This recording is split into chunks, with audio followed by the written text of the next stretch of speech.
मेरे पति मुझे तलाक का पेपर दिए थे तो तभी मैंने ठान लिया था कि मुझे लाइफ में कुछ ना कुछ करना है। 14 साल का जो मेरा वनवास था, मेरी शादी के 14 साल होने जा रहे हैं और संयोग ये है कि 14 जुलाई को मेरा रिजल्ट आया है और मेरा वनवास टूटा है।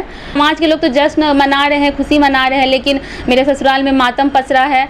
किसी को प्रणाम भी करने जाती हूँ तो आशीर्वाद नहीं दिया जाता है। झांसी की रानी जो थी तो वो एक बच्चा लेकर लड़ाई लड़ी थी अपने हक अधिकार के लिए। तो मेरे लिए था कि मेरे साथ 2 बच्चे हैं, मुझे 2 बच्चे के लिए लड़ना है। बीपीएससी में फर्स्ट टाइम पीटी दिया था। उस समय मुझे बोले कि पति और नौकरी दोनों में से एक चुनना है। अपने बच्चों के लिए अपने पिता बनना है, क्योंकि वो बच्चे तक को ठुकरा दिए थे। अब महिलाएं किसी भी क्षेत्र में पीछे नहीं हैं।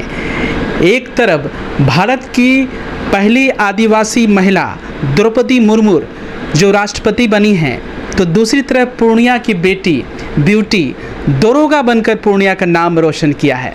नमस्कार, मैं हूं अमरदीप और आप देख रहे हैं कोशी आलोक न्यूज़।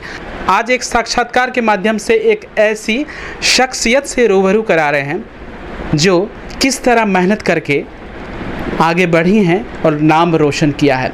आइए सबसे पहले हम आपका हार्दिक स्वागत करते हैं। कोशी आलोक में हैं, ये है ब्यूटी कुमारी जो दरोगा में क्वालिफाई हुई हैं। तो क्या कहेंगे आप? जी, सबसे पहले तो बहुत बहुत धन्यवाद और बहुत अच्छा लग रहा है कि 14 साल का जो मेरा वनवास था, मेरी शादी के 14 साल होने जा रहे हैं और संयोग ये है कि 14 जुलाई को मेरा रिज़ल्ट आया है और मेरा वनवास टूटा है और बहुत अच्छा लग रहा है। और संघर्ष तो बहुत रहा मेरे लाइफ में, लेकिन हर जगह कहीं ना कहीं से कोई खड़े हो गए थे कि जो मेरे संघर्ष को ज़्यादा मतलब लग नहीं रहा था कि संघर्ष है, लग रहा था कि हम ज़िंदगी जी रहे हैं। और मेरे लिए आइडियल थी मेरी झांसी की रानी जो थी, तो वो एक बच्चा लेकर लड़ाई लड़ी थी अपने हक अधिकार के लिए। तो मेरे लिए था कि मेरे साथ 2 बच्चे हैं, मुझे 2 बच्चे के लिए लड़ना है। जब मेरे पति मुझे तलाक का पेपर दिए थे तो तभी मैंने ठान लिया था कि मुझे लाइफ में कुछ ना कुछ करना है और मुझे 2 बच्चों के साथ लड़ाई लड़नी है, क्योंकि मैदान पीछे छोड़ के मुझे भागना नहीं है और लड़ना है चाहे जो हो, लेकिन लड़ना है। धैर्य में रखी और हर जगह भगवान मुझे साथ दिए, गुरु के रूप में, ससुराल के समाज के रूप में। भले ससुराल के लोग मुझे अच्छे नहीं मिले, लेकिन समाज के लोग ने मुझे बहुत कोऑपरेट किया है। छोटे छोटे बच्चे तक ने मुझे कोऑपरेट किया कि हाँ आंटी आप कर सकती हैं। उन लोगों की उम्मीद थी कि मैं कर सकती हूँ। तो जहाँ मैं टूटती थी तो लगता था कि नहीं, उनके लिए मुझे करना है, अपने बच्चों के लिए करना है, समाज के लिए करना है। और कहीं मैं जाती थी तो प्रशासन मदद करते हैं, लेकिन जिस तरह से मदद की उम्मीद थी मुझे, वो मुझे नहीं मिली। और लेकिन मुझे लगता था कि ठीक है, मैं तो इससे अब निकल जाऊंगी कुछ ना कुछ, क्योंकि मेरे मायके वाले मुझे सपोर्ट कर रहे थे। लेकिन उन महिलाओं के लिए क्या, जहां कहीं से किसी को सपोर्ट नहीं मिलता है। अच्छा ब्यूटी जी, ये बताएं आपकी आप जो तैयारी कर रही थी, कब से तैयारी कर रहे थे और दरोगा बनने की ही क्यों रुचि हुई? आगे कुछ भी बन सकती थी। जी, मेरी रुचि बीपीएससी क्रैक करने की थी। मैंने 2015 में बीपीएससी में फ़र्स्ट टाइम पीटी दिया था, क्योंकि 2013 में मेरे हस्बैंड ने तलाक का पेपर जब दिया था तभी मैंने ठान लिया था कि मुझे करना है। तो मुझे पहला मौका 2015 में मिला बीपीएससी में बैठने का। उसमें मैंने पीटी क्वालिफाई किया। मेंस का भी मैंने फॉर्म भरा था, लेकिन मेरे हस्बैंड ने मुझे बैठने नहीं दिया और उस समय मुझे बोले कि पति और नौकरी दोनों में से एक चुनना है। लेकिन उस समय मैंने अपने परिवार को चुना था और बाद में फिर मेरे हस्बैंड का बिहेव बिगड़ गया और फिर 2020 से मैंने तैयारी शुरू की और उसी समय दरोगा का फॉर्म अगस्त 2020 में आया था और फॉर्म भरी और उसमें मैं आगे बढ़ी और आज मैं अफसर बिटिया और अफसर बहू बन गई हूँ। जी, अफसर बिटिया और अफसर बहू बन चुकी हैं 2 साल की कड़ी मेहनत के बाद। लेकिन इस 2 सालों में क्या क्या दिक्कत आपको झेलनी पड़ी है, क्या कहेंगे? दिक्कत ये था कि मेरा शुरू से ही सपना था बीपीएससी क्रैक करने का, कुछ करने का, लेकिन घर में बड़ी बेटी होने के कारण मेरी शादी हो गई थी तो मुझे मौका नहीं मिला। और मुझे मौका तब मिला जब मेरे हस्बैंड ने मुझे तलाक का पेपर दिया और मुझे लगा था कि मेरी ज़िंदगी में सब कुछ ख़त्म हो गया, क्योंकि एक महिला की जब शादी होती है और 2 बच्चे हो जाते हैं तो एक परिवार से जुड़ाव हो जाता है और वो परिवार के साथ रहना चाहती हैं। लेकिन मेरे हस्बैंड उस समय मुझे ठुकरा दिए और बोले कि साथ में रहना नहीं है, तरह तरह का मुझ पर इल्ज़ाम लगाएं, लांछन लगाएं। और सबसे ज़्यादा दिक्कत की बात तब थी कि जब पूरे फैमिली मिलकर मेरा मतलब विरोध कर रहे थे, मुझे गलत बना रहे थे, जबकि मेरी ससुराल पक्ष के लोग संपन्न हैं। संपन्न होने के बावजूद मुझे मायके से खर्च लेना पड़ता था और मुझे अपने बच्चों के फ्यूचर को देखने के लिए मुझे लगा था कि नहीं, पढ़ाई करना है, मुझे अपने बच्चों के लिए अपने पिता बनना है, क्योंकि वो बच्चे तक को ठुकरा दिए थे। मैं भले गलत हो सकती हूँ लेकिन 2 बच्चे गलत नहीं होते, लेकिन उन बच्चों के लिए, उनके भविष्य के लिए मुझे आगे बढ़ना था। इसमें मेरे मायके वाले सपोर्ट किए, ससुराल के समाज के लोग, बूढ़े बच्चे जवान सब सपोर्ट किए और आज मेरे सफलता से वो लोग खुशी मना रहे हैं, जश्न मना रहे हैं। बहुत अच्छा लग रहा है। चलिए बिट्टू जी, ये बताएं, जो भी हमारे कोशिश आलोक के माध्यम से देख रहे हैं, खासकर लड़कियां जो देख रही हैं, जो कंपटीशन की तैयारी करती हैं, तो उनको आप कैसे कहना चाहें, क्या बताना चाहेंगे कि किस तरह वो तैयारी करें कि वो सफल हो सकती हैं? आप कैसे कैसे तैयारी की वो बताइए। जी कि सबसे पहले तो अगर आपको अनमैरिड लाइफ है तो उसको एक गोल्डन लाइफ की तरह दीजिए कि बार बार ये मौका मिलता नहीं है, क्योंकि एंजॉय करने का तो पूरा लाइफ रखा है। वो गोल्डन टाइम है आपको पढ़ाई करने का। पीटी निकालिए, मेंस निकालिए। ऐसा नहीं कि एक बार पीटी नहीं निकला है तो आप हार मान जाइए, क्योंकि मैं भी आप ही लोग के बीच से निकली हूँ और मुझे भी लगता था, दूसरे लोग को मैं देखती थी, इंटरव्यू देखती थी तो मैं भी प्रोत्साहित होती कि मैं भी कर सकती हूँ। तो जब मैं कर सकती हूँ इतनी विषम परिस्थिति में, तो आप लोग को तो मौका मिल रहा है। आज तो माता पिता इतना जागरूक हो गया है, बेटी को पढ़ा रहे हैं और वो मौका खोइए मत, क्योंकि अगर मान लीजिए, देखिए गुड लक और बैड लक लाइफ में आता है। पढ़ती थी आप? पढ़ते थे, जब भी मुझे काम से मौका मिलता था मैं पढ़ाई कंटिन्यू करती थी। किस कोचिंग में पढ़ती थी आप? मेरे पूर्णिया में दृष्टि कोचिंग है, वहाँ मैं जाती थी और पूर्णिया रहती थी वहाँ। और जब अपने मायके में रहती थी तो मेरे गुरु हैं शंभू सर, जो सबसे पहले मुझे बीपीएससी के राह दिखाए थे। वो भी खुद बीपीएससी क्रैक किए एक ऑफिसर है और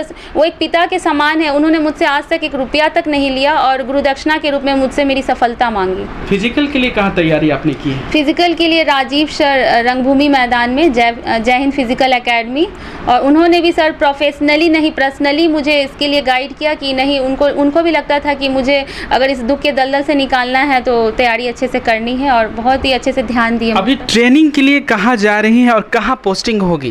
जी पोस्टिंग तो अब आयोग जाने, लेकिन मैं अभी राजगीर जाऊंगी, अभी ज्वाइनिंग होगी तो। और मैं आयोग का भी बहुत बहुत धन्यवाद देना चाहूँगी कि पूरी पारदर्शिता निभाते हुए उन्होंने रिज़ल्ट दिया और बहुत इतना जल्दी रिज़ल्ट दिया कि मेरे लिए एक एक दिन कीमती हो रहा था। सांस रुक रही थी कि कब मुझे सफलता मिले, और 6 महीने के अंदर उन्होंने पीटी, मेंस और फिजिकल किया। और ये जानकारी दीजिए कि प्रशासनिक सेवा में जा रही है, दरोगा बनेंगे, बिहार के किसी भी क्षेत्र में आपकी ड्यूटी लगेगी। आप समझ सकते हैं बिहार की हालत क्या है। बहुत सारे क्राइम हो रहे हैं, आपको फील्ड वर्क करना होगा। आप महिला हैं, किस तरह फील्ड में घूमना होगा, कई लोगों से मुलाकात होगी, तो उस समय आप कैसे ड्यूटी करेंगे? डर नहीं लगेगा?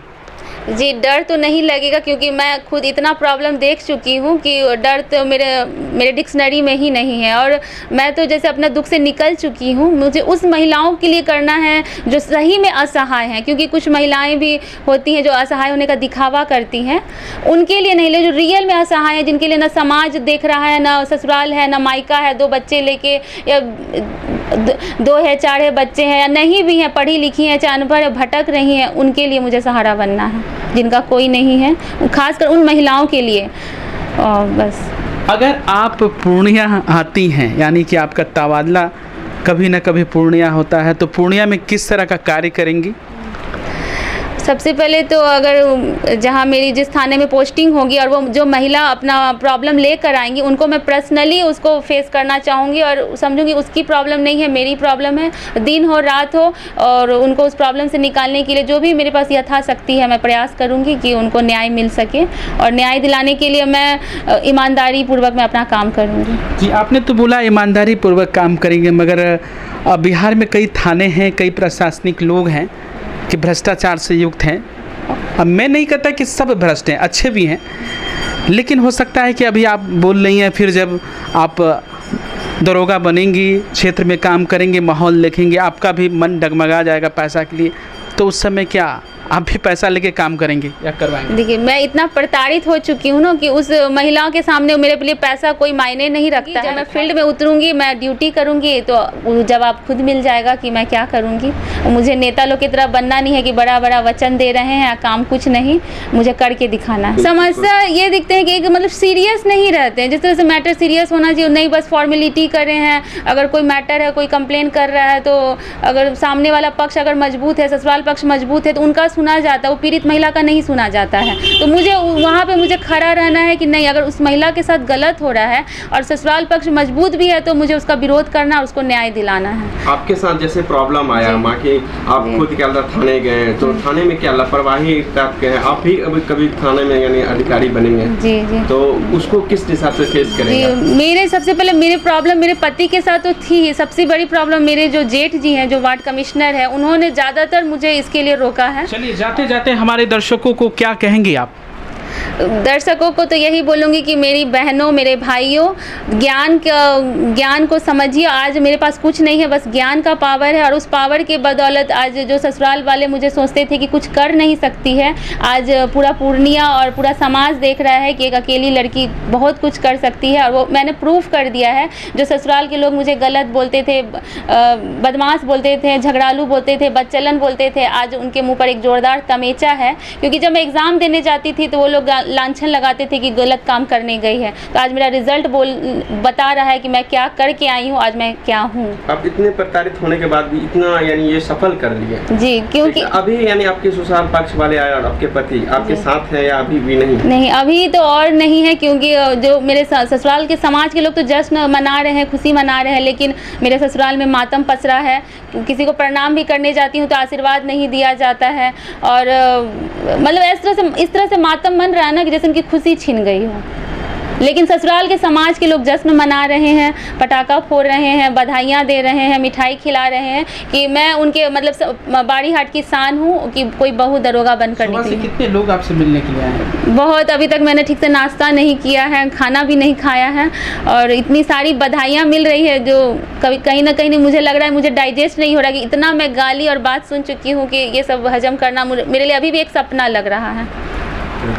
तो ये हैं ब्यूटी कुमारी, जो दरोगा बन चुकी हैं, अभी ट्रेनिंग के लिए राजगीर जा रही हैं, और तमाम महिलाओं को और जो भी कंपटीशन की तैयारी कर रहे हैं, इनसे आपको प्रेरणा लेनी चाहिए, किस तरह तैयारी करें और अपने जीवन को सफल करें। फिलहाल यूं ही बने रहें, देखते रहें कोशी आलोक। कैमरामैन सुमित के साथ अमरदीप, कोशी आलोक न्यूज, पूर्णिया।